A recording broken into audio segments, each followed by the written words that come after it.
You might be dedicated to your health, eating well, staying active, and exercising with consistency.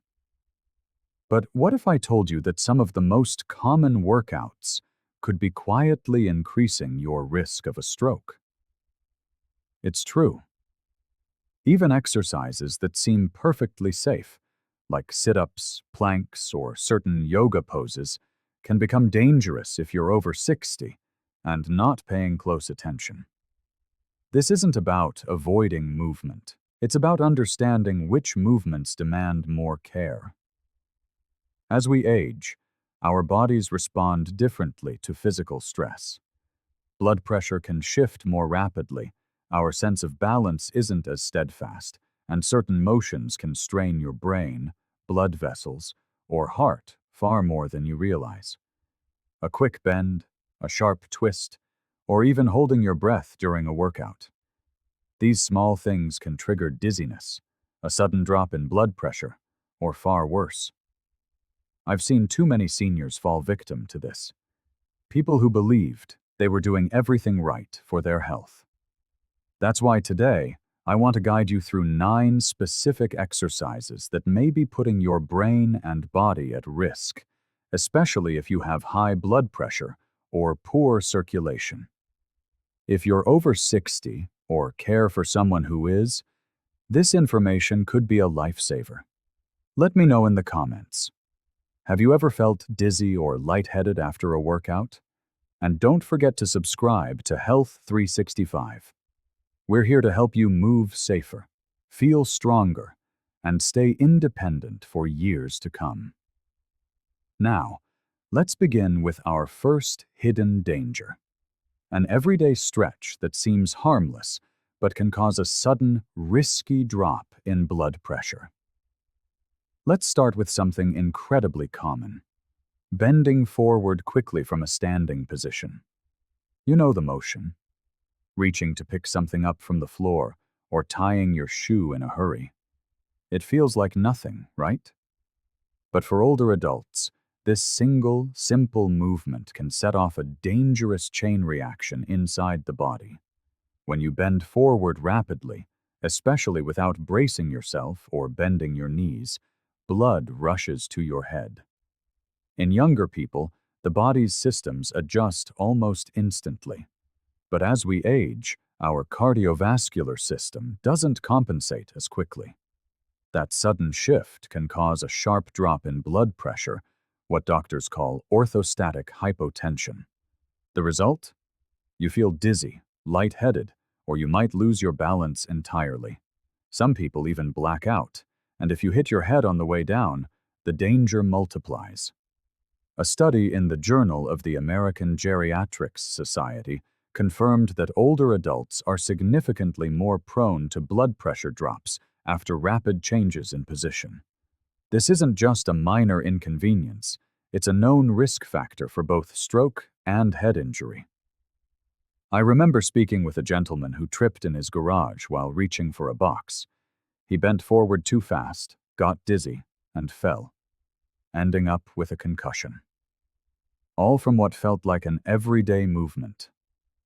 Here's what to do instead. Whenever you need to bend forward, take a moment. Plant your feet firmly. Bend your knees slightly, and lower yourself down slowly. If you need it, use a stable surface for support. There is absolutely no shame in that.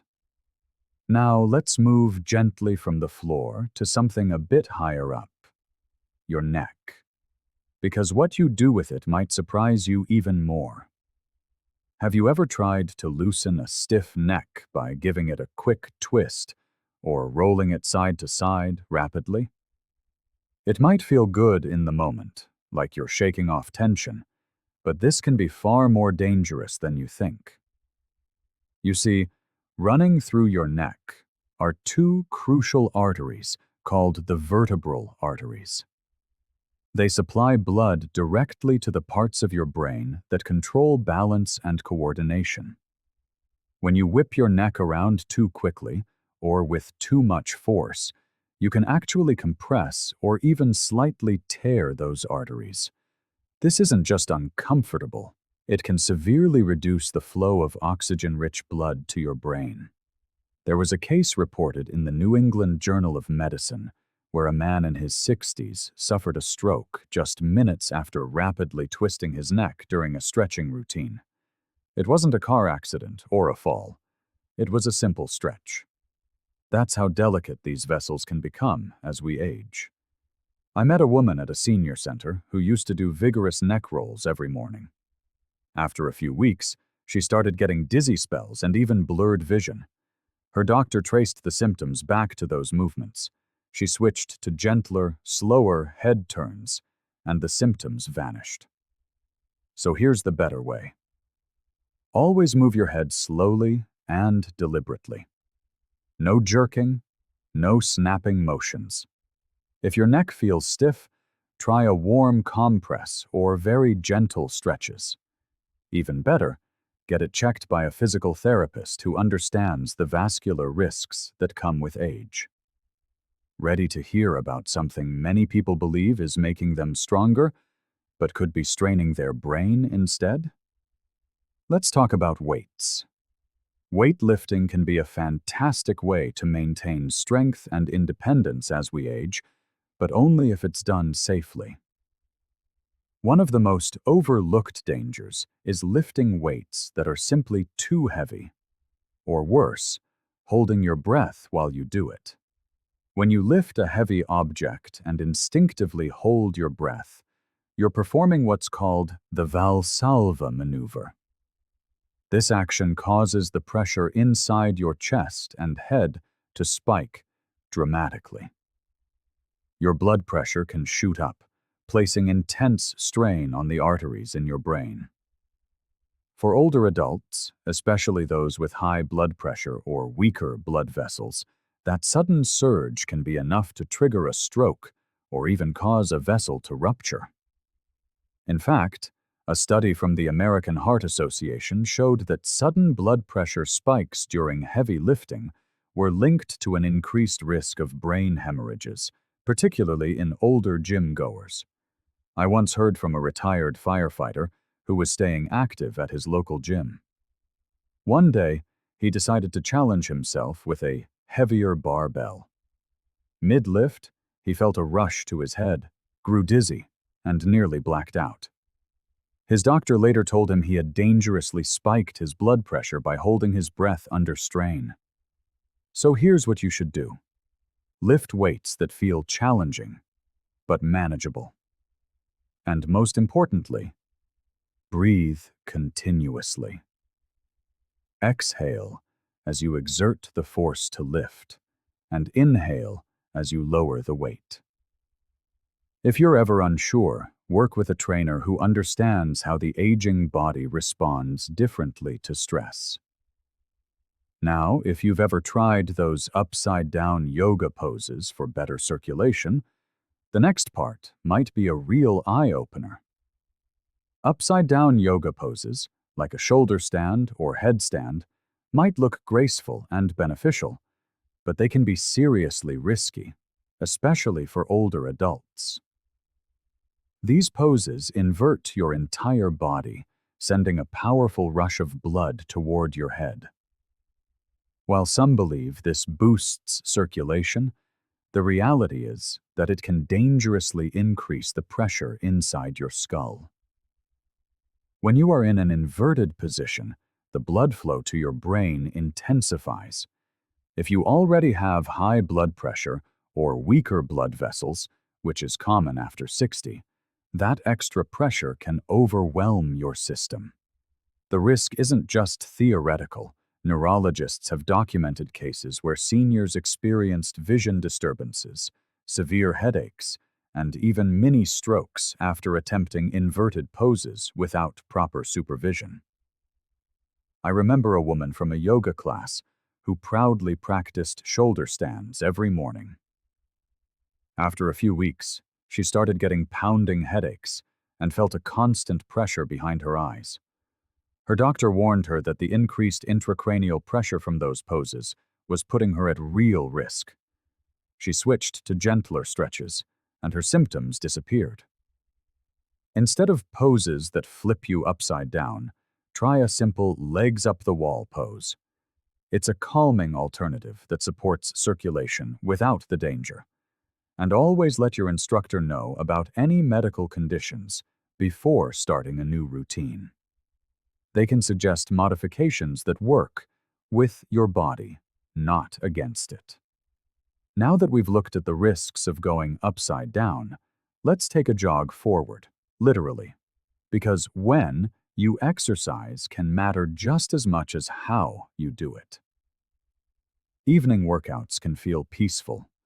The gym is quieter, the air is cooler, and it seems like a great way to shake off the day's stress. But for older adults, pushing yourself too hard late at night, especially with intense routines like high-speed running or high-intensity interval training, can backfire in serious ways. Here's why. Intense exercise stimulates your sympathetic nervous system, which is like flipping the body's on switch. That's fine during the day, but doing it too close to bedtime means your heart rate stays elevated, your blood pressure remains high, and your body stays in a state of alertness right when it should be winding down. For people over 60, this late-night pressure can increase the risk of nighttime hypertension, a known factor in strokes that occur during sleep. A study from hypertension research found that late-evening, high-intensity workouts can significantly raise nighttime blood pressure levels, even in healthy adults. That's why doctors now often recommend morning or early afternoon workouts for older individuals. I spoke with a retired teacher who used to run every night after dinner. Over time, she noticed she wasn't sleeping well, and once she woke up dizzy with a racing heart. Her cardiologist suggested switching her routine to earlier in the day, and the change made a world of difference. If you enjoy moving at night, opt for gentle stretching, slow walks, or calming yoga. Save the intense cardio for the daylight hours when your body is better equipped to handle it. Next up, let's focus on something small but powerful: your core. And no, this isn't about getting a six-pack. Crunches and sit-ups, those classic core exercises many of us have done for decades, might seem like a straightforward way to strengthen your midsection. But for older adults, doing them too quickly or too often can cause more harm than good. When you perform rapid abdominal movements, especially without proper breathing, you create a sudden spike in pressure inside your chest and abdomen. This can interfere with normal blood flow, especially to the brain. It's a bit like squeezing a garden hose. The flow gets restricted, and that momentary pressure can affect your circulation in surprising ways. Researchers from the American Journal of Physical Medicine and Rehabilitation found that rapid abdominal exercises in older adults can lead to decreased blood flow to the brain, particularly when done without rest between sets. That drop in oxygen can leave you feeling dizzy, disoriented, or even faint. A gentleman I met at a wellness class shared how he felt lightheaded every time he did sit-ups in the morning. His doctor explained that the pressure from quick crunches was disrupting blood flow to his head. He swapped them for slower core movements and hasn't had a dizzy spell since. So what's a safer option? Try controlled core exercises like pelvic tilts or seated marches. Focus on steady breathing. Exhale with the effort, inhale on the release, and never rush the motion. Now that we've grounded ourselves with the core, let's step onto the treadmill, but with a word of caution before you hit that speed button. Using a treadmill seems like a safe, weatherproof way to stay fit. But for seniors, there's one common mistake that turns this helpful tool into a serious hazard: running too fast without holding on to the side rails. As we get older, our reaction time slows, and our coordination isn't what it used to be. Moving at a high speed on a treadmill without support dramatically increases the risk of a stumble, sometimes with devastating results. A single misstep can send you flying, leading to painful fractures, head injuries, or in high-risk individuals, even triggering severe cardiovascular strain. Health agencies, using data from the NIH, have highlighted that seniors suffer a higher rate of treadmill accidents than any other age group. And a major contributing factor? Not using the handrails. In fact, even brief moments of unsteady movement while running can sharply increase the strain on your heart. I recall a man in his 70s who insisted on jogging hands-free every morning. One day, a minor slip turned into a major fall. He hit the deck hard and left the gym with a head injury. His physician later said that simply gripping the rails, even occasionally, would have likely kept him on his feet. So, what's the smarter approach? Keep your pace steady, not frantic. And if you feel the slightest bit of imbalance, grab the rails. If you want a more effective workout, try walking at a steady incline. You'll get the cardio boost without risking a dangerous fall. Coming up next, we're switching gears.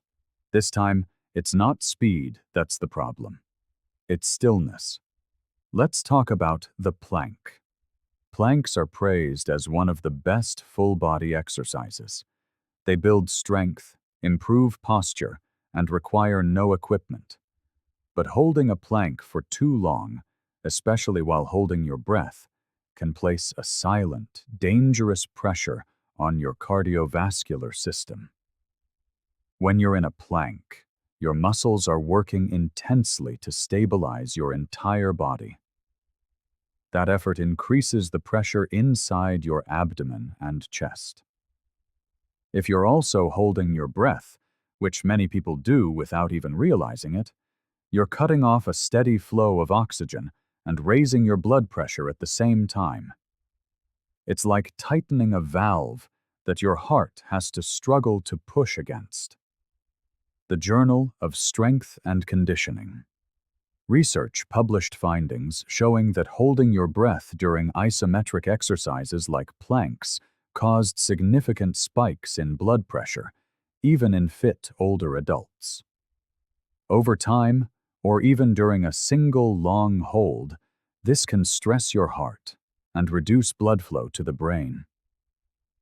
I remember a neighbor who loved challenging herself with long plank holds, timing herself for 2 minutes or more.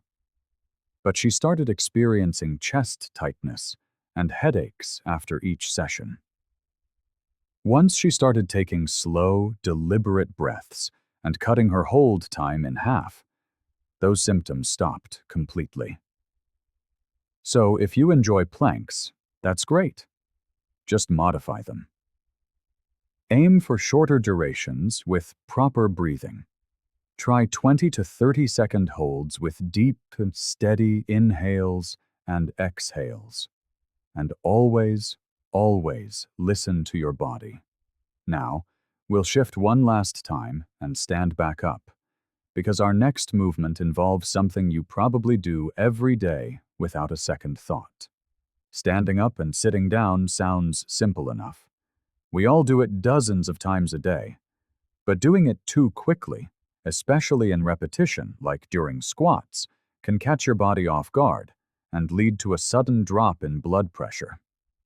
This phenomenon is called postural hypotension, and it's especially common in older adults. When you change positions quickly, your blood needs to adjust to the shift in gravity. For younger people, that reaction is almost instant. But as we age, the adjustment slows down. Your brain may not get enough blood fast enough, leaving you feeling dizzy, wobbly, or worse, causing a fall. This isn't about how strong your legs are, it's about how well your cardiovascular system can keep up with your movement. A study in the Journal of the American Medical Association found that older adults who frequently changed positions rapidly were significantly more likely to report dizziness and were at a greater risk for falls that result in head injuries or fractures. A friend of mine once added fast-paced squats to his morning routine, thinking it would help him stay agile. But he started having dizzy spells that left him feeling unsteady for the rest of the day. Once he slowed things down, taking a moment to pause between each movement, his symptoms disappeared. Here's a safer approach. When doing sit-to-stand exercises or squats, rise slowly. Take a breath at the top. Let your body catch up before you move again. Hold on to a sturdy chair or surface if you need to. Using support is a sign of wisdom, not weakness. Now that we've explored all these hidden dangers, let's take a deep breath together and wrap things up with something just as important: hope. So here we are, having walked through the quiet risks that can hide in even the most common exercises. This isn't about creating fear. It's about building awareness. It's about respecting the incredible journey our bodies have been on and learning how to move with both care and confidence. Staying active is one of the greatest gifts you can give yourself. But as we get older, the goal shifts from pushing harder to moving smarter. Every step, every breath, every stretch can be a celebration of life if we do it with intention. You don't need to keep up with anyone else or push past your body's clear signals. You just need to listen to your body and honor it. I hope this has helped you see your daily routines in a new light. Maybe you recognized some of these habits in yourself or in someone you care about. That awareness is the first, most powerful step toward safer, stronger movement. And if one simple change keeps you safe, upright, and thriving, that is a victory worth everything. So let's keep showing up for ourselves. Let's keep learning, adjusting, and choosing health every single day. If this video helped you, please drop a comment below, and don't forget to subscribe to Health 365 for more tips to help you stay strong and safe after 60. Until next time, take care of that amazing body of yours. It's gotten you this far, and it deserves all the love you can give it.